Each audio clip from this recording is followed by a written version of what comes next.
Moss in the garden can be problematic. But let's look at this in a little bit more detail. Behind me, you can see the moss that I have in my garden. It is something we don't want, but it does happen. And because we've had so much rain recently in my area, the cyclones, the summer storms, the constant rain almost every single weekend, it does tend to occur in soils that are compacted, that the pH may not be right, and that the lawn is not growing too well. So with compaction, there are a couple of things we can do, and they are longer term strategies. So it's all got to do with aeration.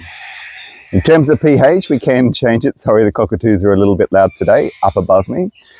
In terms of the pH, we can add additional items to change the pH. So basically, moss loves a more acidic soil.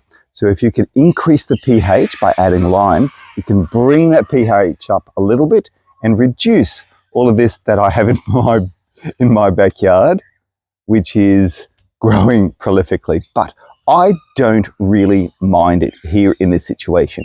I'm surrounded by bush, trees everywhere. I'm in the bushland. So to me, the lawn priority isn't that high. A perfect lawn isn't that high, but for some people, it may be. So you may wish to improve it. So you can stimulate the grass to go a little bit faster and more vigorous by using the appropriate lawn fertilizers.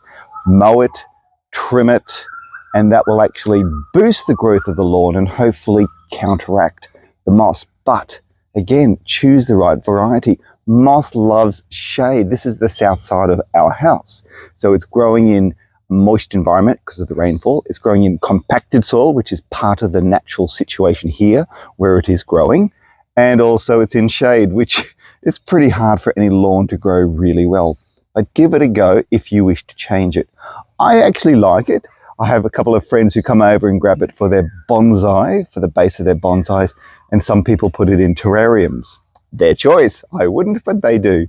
So lawn can be a problem, and hopefully this little tip today is one of those fundamental things we have when it comes to looking after your lawn. It's the fundamentals of gardening: watering, soil, pruning. There's a lot more which we will be getting. I will be introducing those to you over the coming days, the coming months, hopefully the year or two. And it's all about hopefully improving your skills, your capacity to create a really good garden so that you can enjoy what is happening in your garden. Until next time, hope you enjoy this particular YouTube post. And if you can, subscribe and like these videos that I'm doing for you. Thank you.